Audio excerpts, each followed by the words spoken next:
Baik, Assalamualaikum warahmatullahi wabarakatuh. Puji serta syukur kehadirat Allah Subhanahu wa Ta'ala atas rahmatnya kita semua dapat berkumpul pada mata kuliah manajemen sekolah dasar dalam keadaan sehat walafiat. Salawat serta salam semoga tetap tercurah limpahkan kepada junjungan Nabi kita semua, yaitu Kanjeng Nabi Muhammad SAW.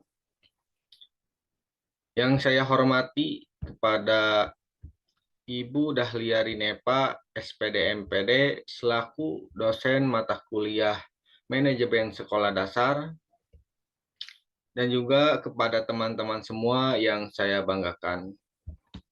Di sini kami dari kelompok 6 akan memaparkan materi mengenai akreditasi sekolah, di mana kelompok 6 yang beranggotakan saya sendiri Andi Supriyatna, yang kedua Mila Anggraeni, yang ketiga Trisa Jahri Fahira, dan yang keempat Kilapina Frisa Islen.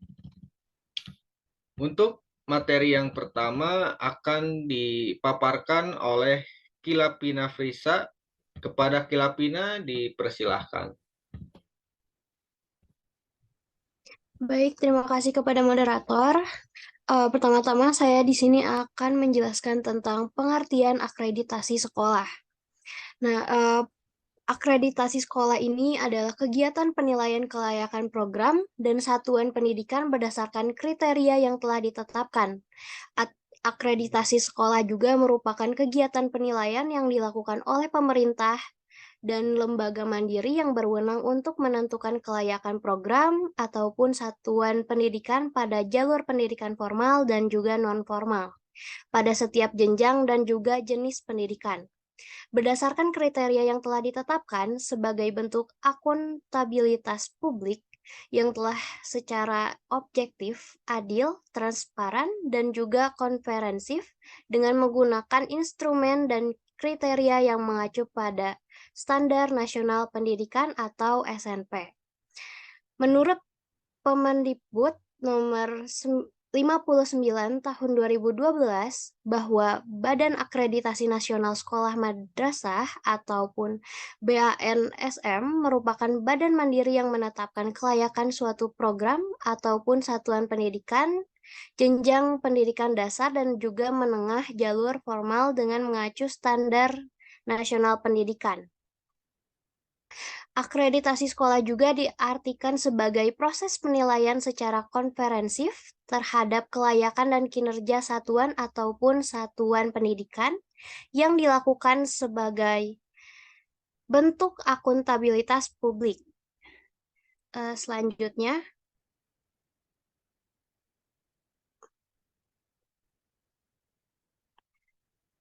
dan di sini pun ada hasil akreditasi pengakuan terakreditasi ataupun tidak terakreditasi.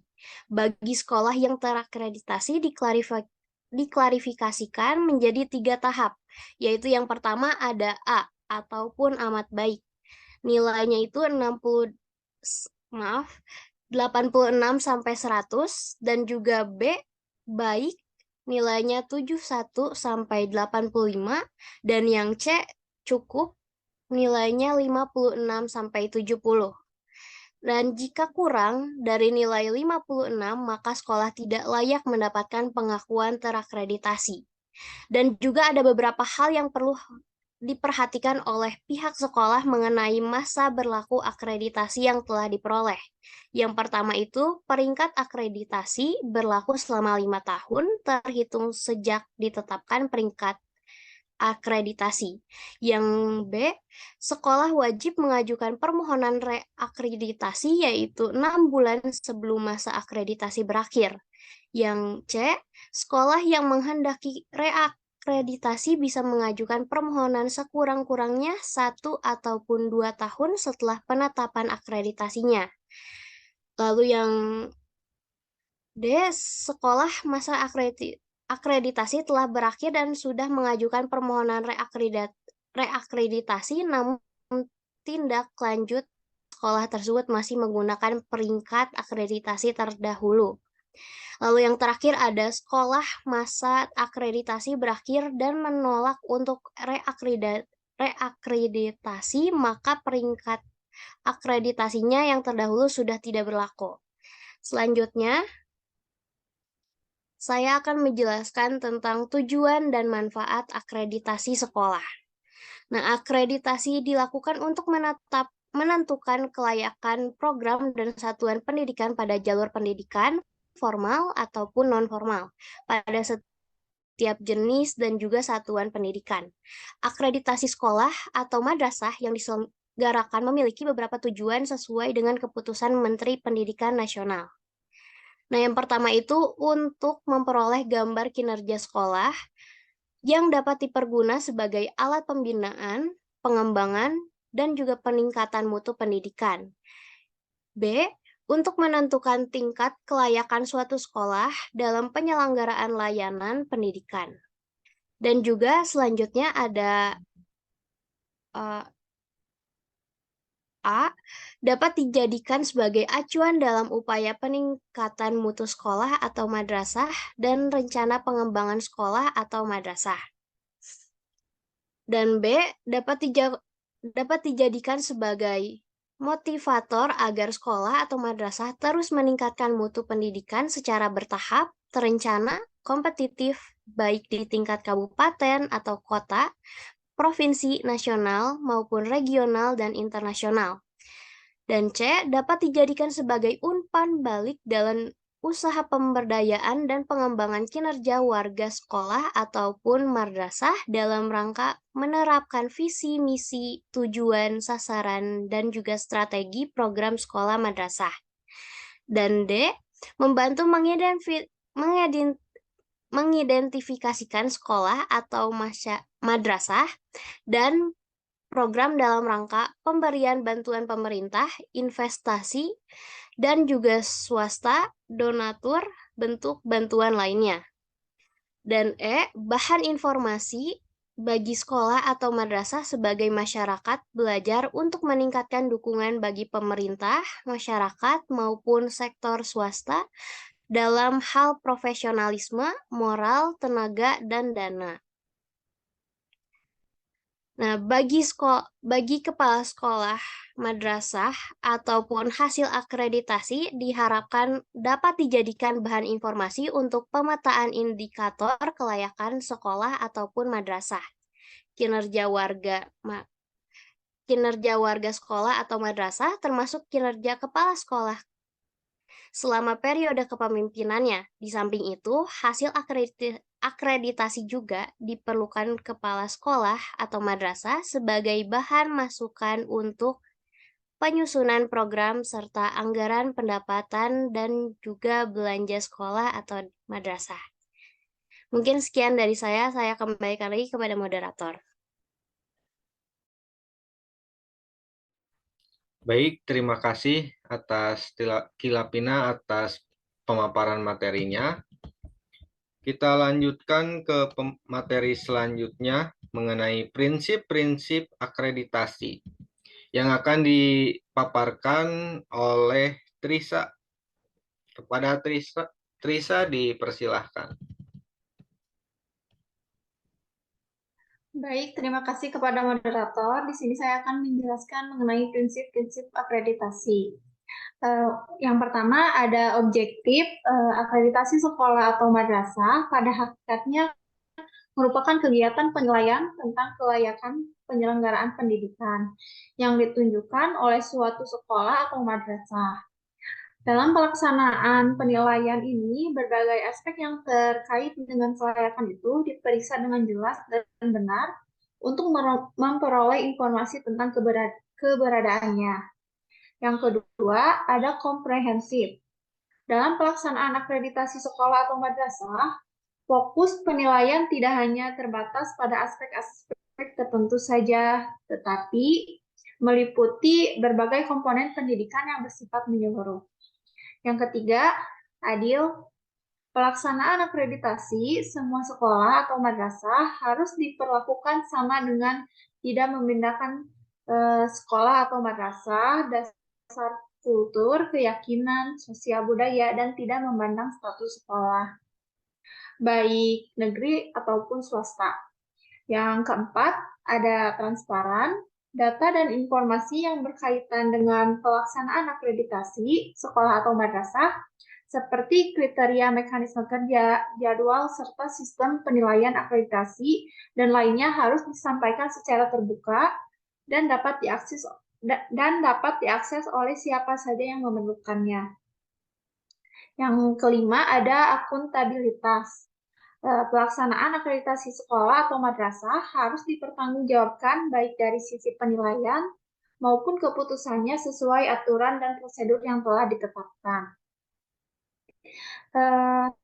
Prinsip akreditasi yaitu pelaksanaan penilaian ini berbagai aspek yang terkait dengan kelayakan itu diperiksa dengan jelas dan benar untuk memperoleh informasi tentang keberadaannya. Fokus penilaian tidak hanya terbatas pada aspek-aspek tertentu saja, tetapi juga meliputi berbagai komponen pendidikan yang bersifat menyeluruh. Sekolah atau madrasah harus diperlakukan sama dengan tidak membedakan sekolah atau madrasah atau dasar kultur, keyakinan, sosial, budaya, dan tidak memandang status sekolah madrasah.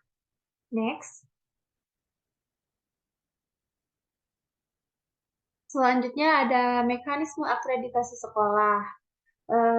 Meliputi beberapa tahapan. Yang pertama, penyusunan rencana jumlah dan alokasi sekolah atau madrasah.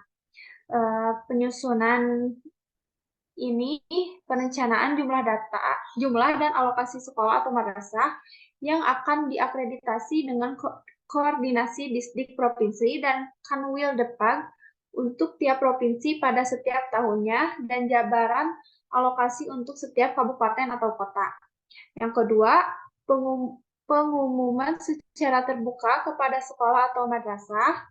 BAPSM mengumumkan secara terbuka kepada sekolah atau madrasah pada provinsinya masing-masing untuk menyampaikan usul akreditasi melalui distrik kabupaten atau kota, Handepag, UPA, dan media lainnya.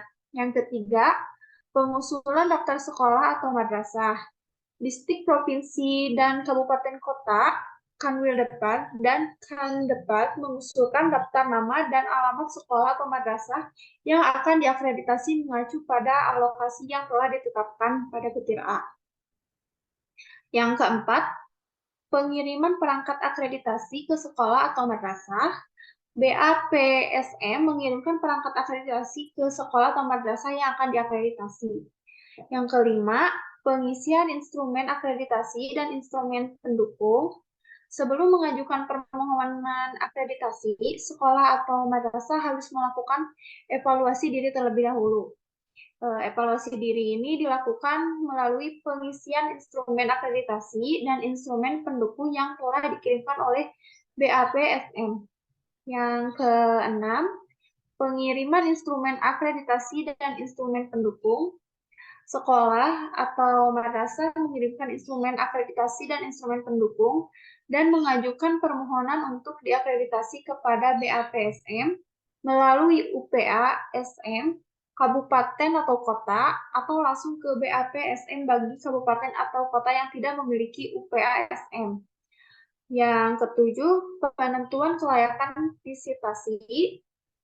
BAPSM menentukan kelayakan visitasi berdasarkan hasil evaluasi diri. Apabila pemeriksaan hasil evaluasi diri dinyatakan layak untuk divisitasi, maka BAPSM menugaskan asesor untuk melaksanakan visitasi ke sekolah atau madrasah.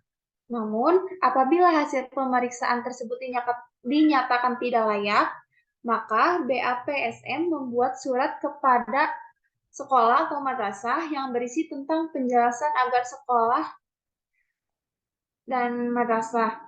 Yang kedelapan, penugasan tim asesor. BAPSM menetapkan dan menugaskan tim asesor untuk melaksanakan visitasi ke sekolah atau madrasah. Yang kesembilan, pelaksanaan visitasi. Asesor melaksanakan visitasi dengan jalan melakukan klarifikasi, verifikasi, dan validasi data evaluasi diri sekolah atau madrasah sesuai dengan kondisi yang ada. Setelah itu, tim asesor melaporkan hasil visitasi tersebut kepada BAPSM. Yang ke-10, BAPSM melakukan verifikasi terhadap hasil visitasi asesor terutama untuk butir-butir esensial. Yang ke-11, penetapan hasil akreditasi sekolah atau madrasah. BAPSM menetapkan hasil akreditasi sekolah atau madrasah melalui rapat pleno. Rapat pleno penetapan hasil akhir akreditasi harus dihadiri oleh sekurang-kurangnya lebih dari 50% jumlah anggota BAPSM. Yang ke-12, penerbitan sertifikat. Berdasarkan hasil akreditasi yang ditetapkan melalui rapat pleno, BAPSM sesuai dengan kewenangannya akan menerbitkan sertifikat akreditasi sekolah atau madrasah sesuai dengan format dan belangko yang dikeluarkan oleh BANSM. Dan yang terakhir, ada pelaporan hasil akreditasi. Hasil akreditasi sekolah atau madrasah tersebut akan dilaporkan ke berbagai pihak sesuai dengan tugas dan fungsinya masing-masing. Seperti yang pertama, BANSM melaporkan kegiatan akreditasi sekolah atau madrasah kepada Mendiknas. Yang kedua, BAPSM melaporkan kegiatan akreditasi sekolah atau madrasah kepada Gubernur dengan tembusan kepada BANSM, Dinas Pendidikan Provinsi, Kanwildepak, Dinas Pendidikan Kabupaten atau Kota, Kandepak, dan LPMP. Yang ketiga, laporan hasil akreditasi sekolah atau madrasah juga dapat diakses oleh berbagai pihak yang terkait dan berkepentingan dengan meningkatkan mutu pendidikan. Sekian materi dari saya kembalikan kepada moderator. Baik, terima kasih kepada Trisa atas pemaparan materinya. Untuk materi selanjutnya mengenai persiapan sekolah dalam akreditasi akan saya jelaskan. Mengenai persiapan sekolah dalam melakukan akreditasi, yang pertama, sekolah mengajukan permohonan akreditasi kepada Badan Akreditasi Provinsi (BAPSM), yang dimana BAPSM ini untuk tingkat SLB, SMA, SMK, dan juga SMP, ataupun kepada unit pelaksana akreditasi, ataupun UPA, kabupaten kota untuk TK dan SD, kemudian pengajuan akreditasi yang dilakukan oleh sekolah harus mendapatkan persetujuan atau rekomendasi dari Dinas Pendidikan. Nah, kemudian yang kedua, setelah menerima instrumen evaluasi diri, sekolah perlu memahami bagaimana menggunakan instrumennya dan melaksanakan evaluasi diri. Apabila belum memahami, sekolah dapat melakukan konsultasi kepada BAN-SM mengenai pelaksanaan dan juga penggunaan instrumen tersebut. Kemudian yang ketiga, mengingat jumlah data dan informasi yang diperlukan dalam proses evaluasi diri cukup banyak, maka sebelum pengisian instrumen evaluasi diri, perlu dilakukan pengumpulan berbagai dokumen yang diperlukan sebagai sumber data dan informasi. Lalu mengenai persyaratan apa saja sekolah agar dapat mengikuti akreditasi sekolah,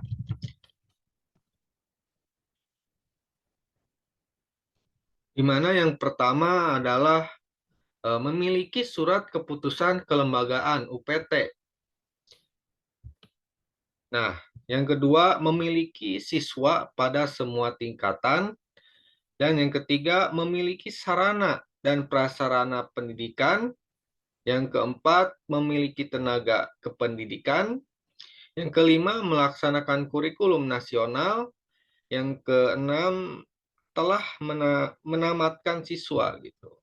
Nah, lalu hasil dari ketika kita sudah melakukan akreditasi, kita sekolah akan mendapatkan sertifikat akreditasi sekolah.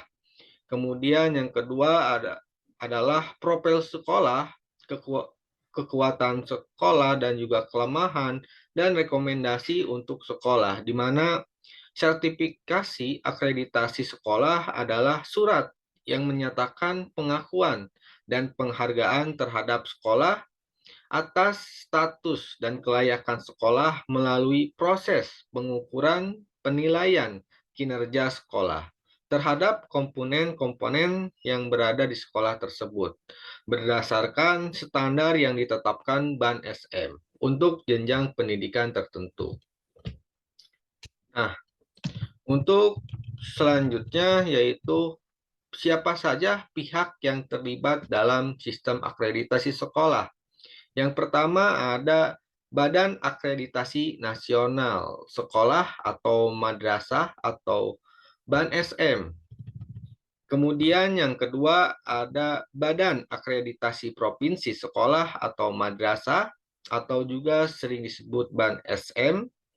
Kemudian pelaksanaan akreditasi pada dasarnya dilakukan pada tingkat sekolah atau madrasah oleh BAN SM.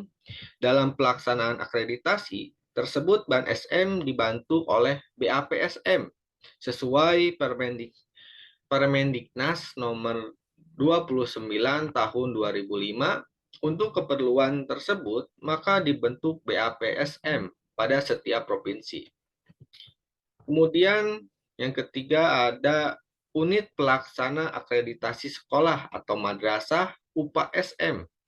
UPASM ini bertugas untuk membantu BAPSM.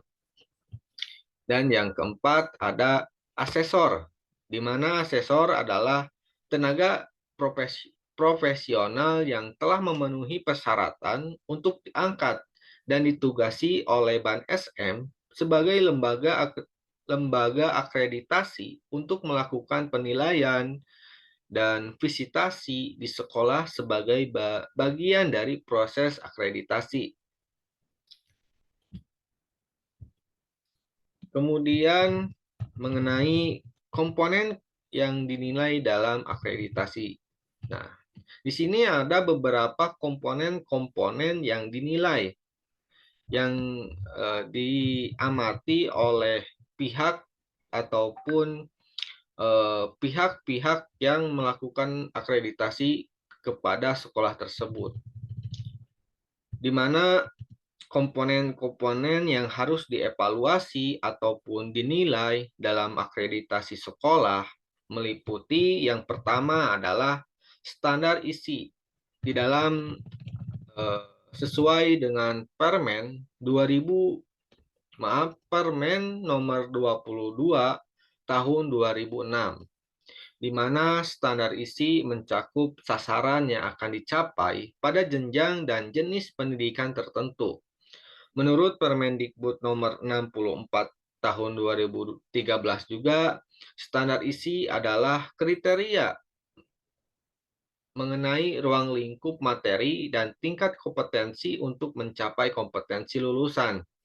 Standar isi memuat kerangka dasar dan struktur kurikulum beban belajar, kemudian kurikulum tingkat satuan pendidikan, dan juga kalender pendidikan atau akademik. Nah, kemudian yang kedua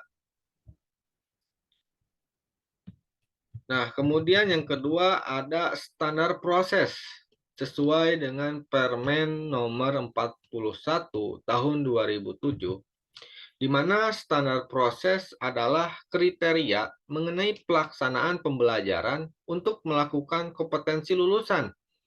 Standar proses harus mencakupi beberapa komponen, di mana komponen tersebut adalah seperti perencanaan proses pembelajaran, pelaksanaan pembelajaran, kemudian penilaian hasil pembelajaran, dan juga pengawasan proses pembelajaran. Kemudian yang ketiga ada standar kompetensi lulusan sesuai dengan Permen nomor 23 tahun 2006. Standar kompetensi lulus atau SKL adalah kriteria mengenai kualifikasi kemampuan lulusan yang mencakup sikap, pengetahuan, dan juga keterampilan.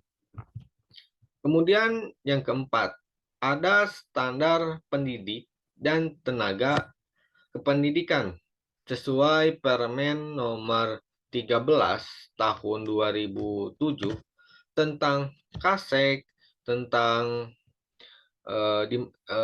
KASEK berada di Permen nomor 16 tahun 2007.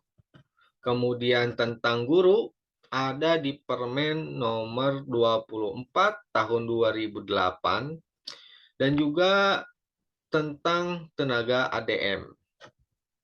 Nah, standar dan juga tenaga kependidikan adalah kriteria profesional yang harus dipenuhi oleh seorang pendidik dan juga tenaga kependidikan.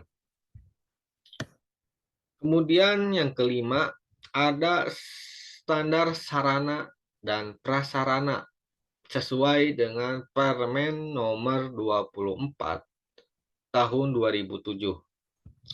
Standar sarana dan prasarana yaitu kriteria minimal sarana dan prasarana yang harus ada pada satuan pendidikan. Sarana yaitu segala sesuatu yang dapat digunakan sebagai alat atau perlengkapan dalam mencapai tujuan pembelajaran. Sedangkan prasarana yaitu fasilitas yang dibutuhkan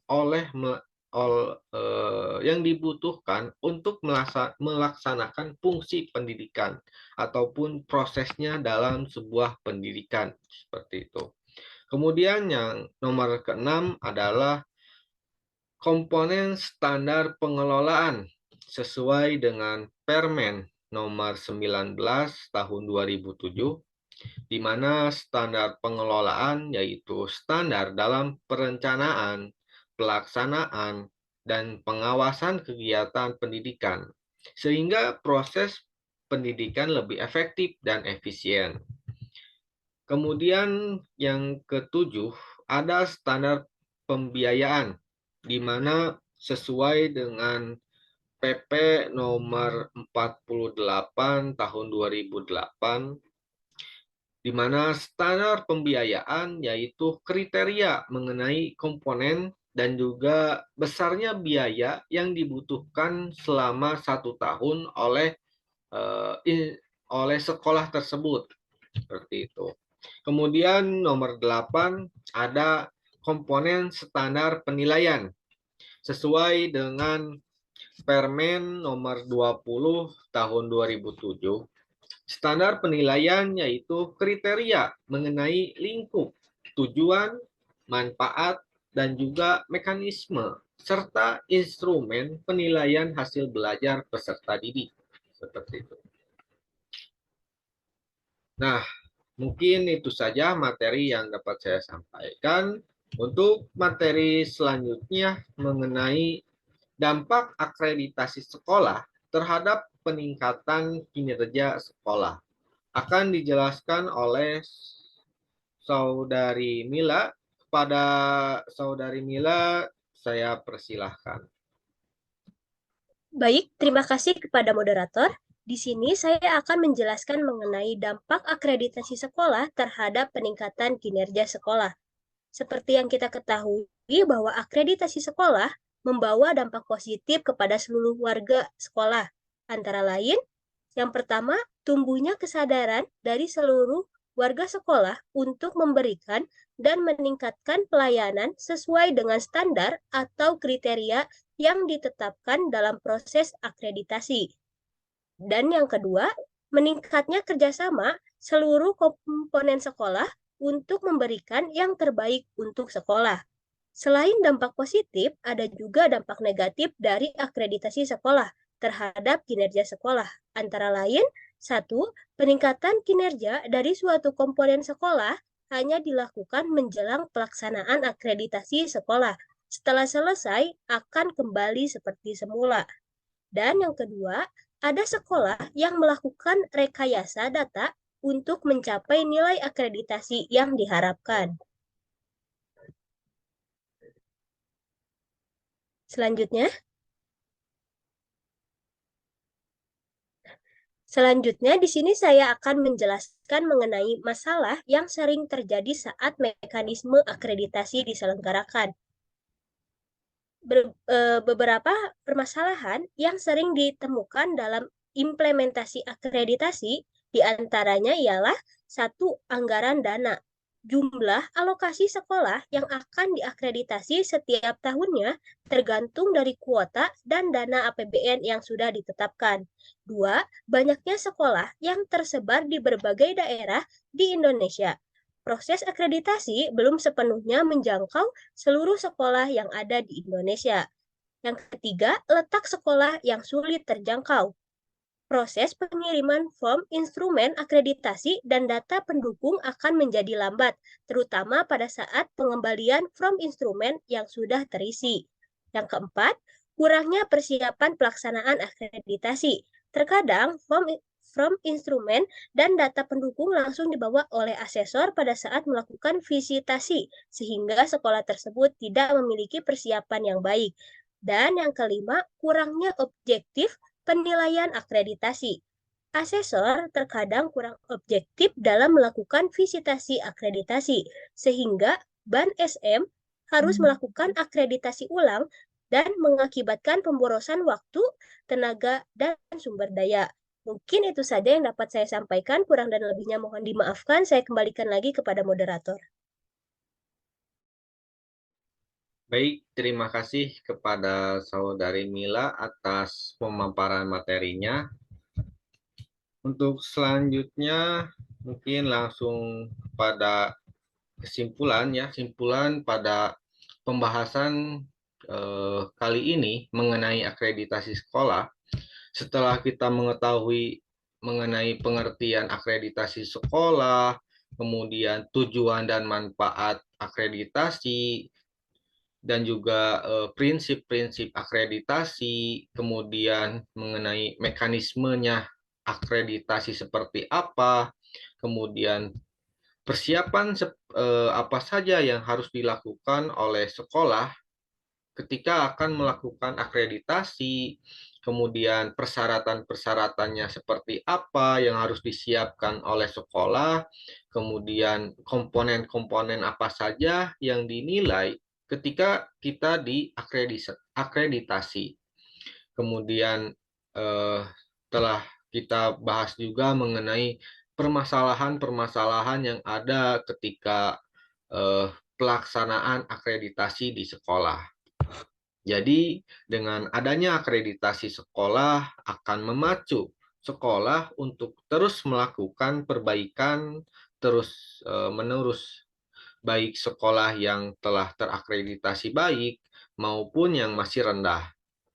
Perbaikan tersebut meliputi semua aspek antara kurikulum, administrasi, pembiayaan, sarana dan prasarana, hasil belajar peserta didik, dan sebagainya.